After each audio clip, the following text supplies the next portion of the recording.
अस्सलाम वालेकुम। SM news के साथ मैं हूं इश्तियाक अली। खबरों का सिलसिला बढ़ाते हुए खबर शामिल करते हैं मांगा मंडी से। मांगा मंडी चौकी incharge patrolling police Mohammad Ashraf Gujar का अपनी टीम के हमरा मंशियात फरोशों के खिलाफ क्रैकडाउन जारी। बदनामे ज़माना शराब फरोश को पकड़कर 5 लीटर शराब बरामद कर ली गई। इसी हवाले से मज़ीद तफसीलात जानते हैं अपने नुमाइंदे अल्लाह वसाया से।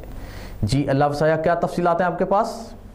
जी बिल्कुल। SSP high patrolling police Hammad Qureshi की हदायत पर डीएसपी गयासुद्दीन की ज़ेर निगरानी चौकी इंचार्ज पेट्रोलिंग पुलिस मांगा मंडी मोहम्मद अशरफ गुजर का अपनी टीम के हमरा मुनशियात फरोशों के खिलाफ क्रैकडाउन जारी है। चौकी इंचार्ज पेट्रोलिंग पुलिस मांगा मंडी मोहम्मद अशरफ गुजर अपने मताहत वकार अली एसआई और दीगर अमला के हमरा सुंदर अड्डा के करीब मौजूद थे कि एक मशकूक आदमी को रोका तलाशी ली तो दौरान तलाशी प्लास्टिक की बोतल में शराब बरामद कर ली गई।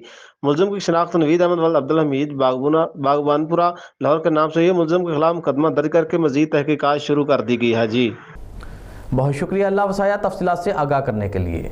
अब तक के लिए इतना ही। मज़ीद खबरों के लिए देखते रहिए SM न्यूज़।